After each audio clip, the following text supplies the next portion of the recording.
Let's understand the fourth stanza of the poem, The Pobal Has No Toes. In the fourth stanza, the poet has mentioned how the Pobal has lost his toes. The Pobal was swimming at the Bristol Channel. He was returning to the shore of the Bristol Channel. But before he touched the shore, a sea green porpoise came. A sea green porpoise. Porpoise, it is a sea animal related to the dolphin family. So we can say one type of dolphin or a sea animal which belongs to a dolphin family. That sea green, a porpoise, came near to him and carried away his wrapper of scarlet flannel. So that porpoise, it carried away the wrapper of scarlet flannel. Whatever red cloth he applied to his to cover his nose, it was carried away by porpoise. So what would be the result? Yes, the Pobal, he would lose his toes, because Aunt Jobiska said that if the nose is warm,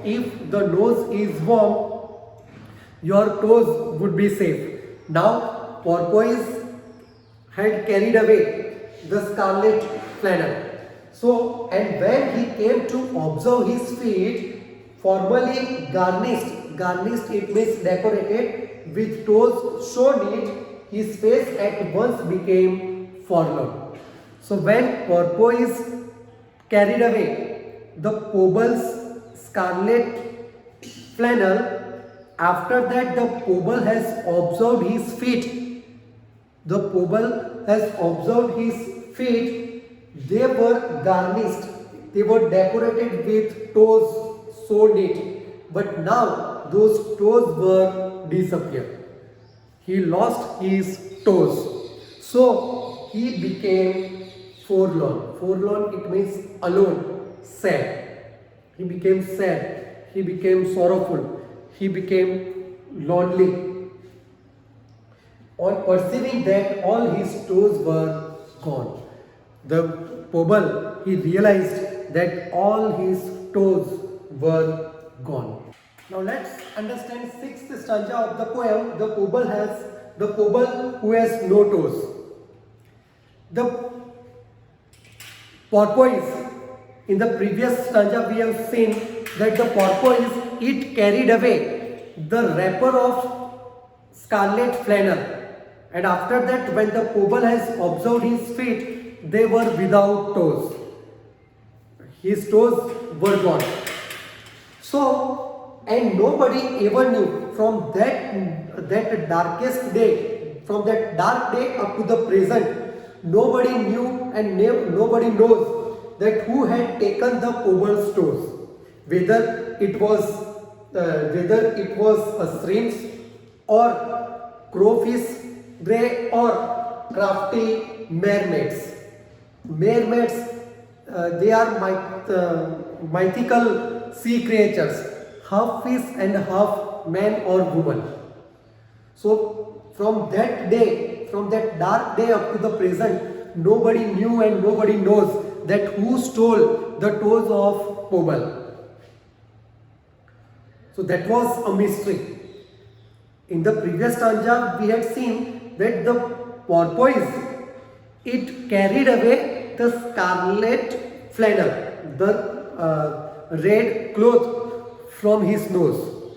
And then when the Pobal observed, that time her toes were gone. So who stole his toes? That was a mystery. Whether it was shrimps, crowfish, grey or the crafty mermaids. So who stole them? No one knows up to the present. Nobody knew and nobody knows how the Pobal was robbed of his twice 5 toes. So in past even nobody knew, and up to present nobody knows that who stole toes of the Pobal. Now let's understand the sixth and the last stanza of the poem, The Pobal who has no toes. So when the Pobal has lost his toes, while returning to the Bristol Channel, to the shore of the Bristol Channel.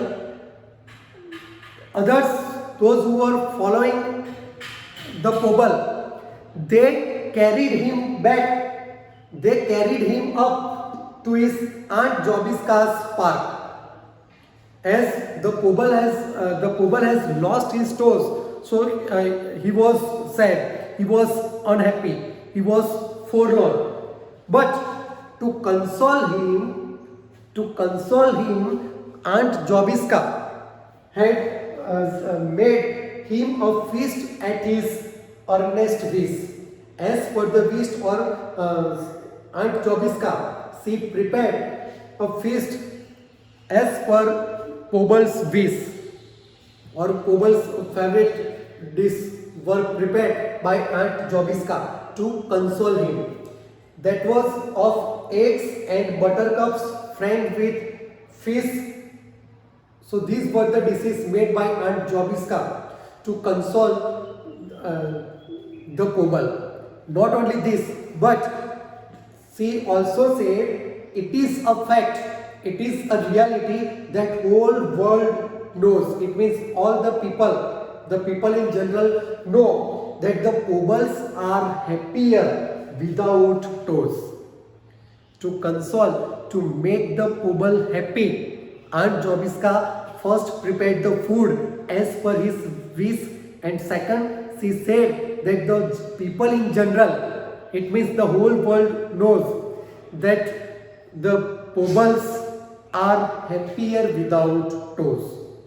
So students, this is the explanation of the poem The Pobal Who Has No Toes, written by Edward Lear. Thank you students.